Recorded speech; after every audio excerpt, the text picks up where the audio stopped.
Թուրքիայի նախագահ Ռեջեփ Էրդողանը դիմել է հանրությանը, կոչ արել զգոն լինել եւ չհավատալ Վրաստանի տարածքում վթարի ենթարկված թուրքական C-130 ռազմական ինքնաթիռի կործանման վերաբերյալ տարածվող կեղծ լուրերին։ Նա խոստացել է, որ դեպքի բոլոր հանգամանքները կպարզվեն։ Թուրքիան դադարեցրել է բոլոր C-130 ինքնաթիռների թռիչքները մինչև հետաքննության ավարտը։ Ադրբեջանից Թուրքիա ուղևորվող օդանավում եղել է 20 մարդ, անձնակազմի 4 անդամ եւ Թուրքիայի ռազմաօդային ուժերի 16 սպա, բոլորը զոհվել են։ Նրանց թվում է նաև Թուրքիայի ռազմաօդային ուժերի շտաբի պետը։ Զինված զինծառայողների աճյուններն արդեն տեղափոխվել են Թուրքիա։ Հայտնաբերվել է նաև ինքնաթիռի սև արկղը։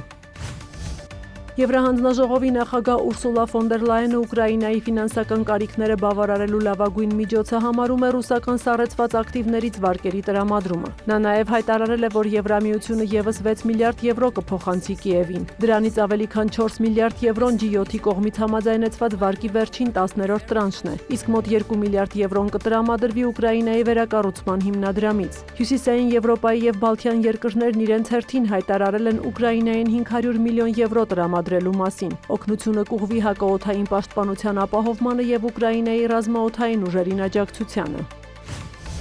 Պեկինը դատապարտել է G7 երկրների արտգործնախարարների հայտարարությունը Չինաստանի ռազմական կարողությունների ավելացման վերաբերյալ։ Երկրի արտգործնախարարության խոսնակը մատնանշել է ԱՄՆ-ի, Մեծ Բրիտանիայի եւ Ավստրալիայի միջև եռակողմ պաշտպանական դաշինքը, շեշտելով, որ այն միջուկային զենքի տարածման վտանգներ է ստեղծում։ Չինաստանի ԱԳՆ խոսնակը նաև հայտնել է, որ Պեկինը երբեք զենք չի մատակարարել ռուս-ուկրաինական հակամարտության կողմերից որևէ մեկին եւ խստորեն վերահսկում է երկակի նշանակության ապրանքների մատակարարումը։ Նա կոչ է արել 7-ի խմբին հրաժարվել սառը պատերազմի հռետորաբանությունից։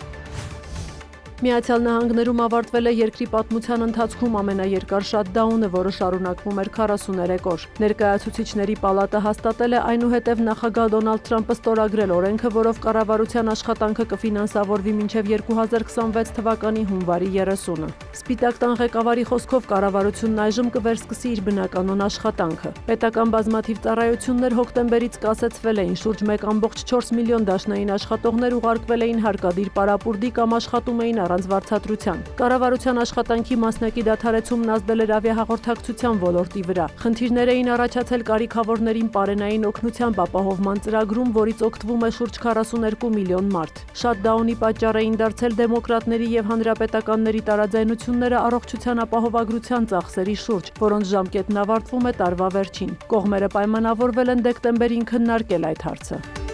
Սյուզաննա Չրաղյան, լուրեր։